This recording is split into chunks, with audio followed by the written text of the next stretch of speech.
This is Dr. Holmes, and I wanted to talk about the craziness related to the COVID virus.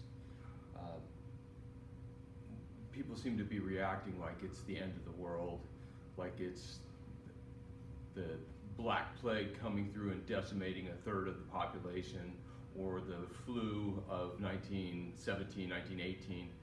And I just wanted to give a better look at the relative level of risk that we actually are in.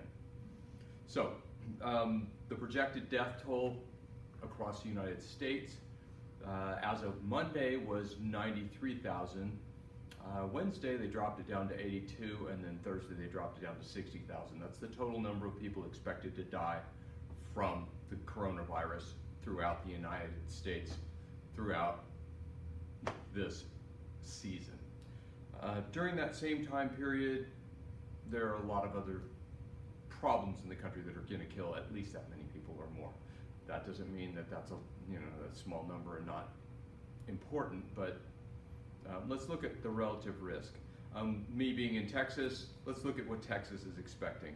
The projections for Texas is just a little under 2,050 by the end of August for the deaths for coronavirus. During that same time period, we expect to have 2,100 people die in traffic fatalities. Okay, let's talk about the infection rate. What does that mean? That means how many people will actually get this, because a lot of us seem to think that everybody's going to get it, and that's not the case. If you look at China, the statistics there are 1 in 870 people got it in the worst area that it is. That means that 869 people didn't get it even if they got exposed.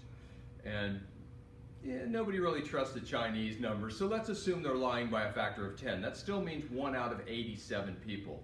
That's like one person on your whole block would get it and everybody else wouldn't.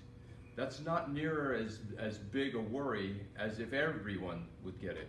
If we look at some of the other places like South Korea, there were 1 in 63,000 people got it. That's a lot of people that didn't get it. Italy, which is one of the horrible places that's having all kinds of problems, it's still an infection rate of 1 out of 2,900. That's not a high infection rate. Iran, 1 in 6,600. Those are the best available numbers at this point on how many people are likely to get infected. So most people, even if they get exposed, will not be infected. Most of the time, people lived and died within a mile of where they were born.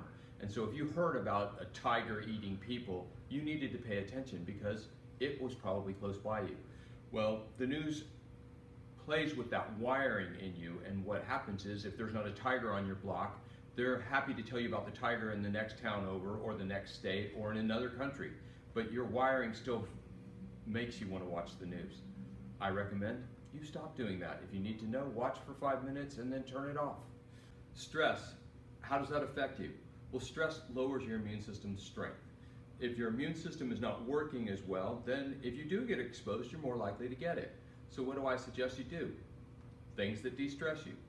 Don't do things that do stress you is a good start. In other words, if you're in a hole, one of the first steps is stop digging. Other things that you can do is basic hygiene. My mommy taught me to wash my hands after I went to the bathroom, before I ate, if I touched dirty or gross things. That shouldn't be news to anybody. That's just good manners anyway, so you should do that. Go outside. Sunlight is good for you. It helps your immune system. Fresh air, good for you.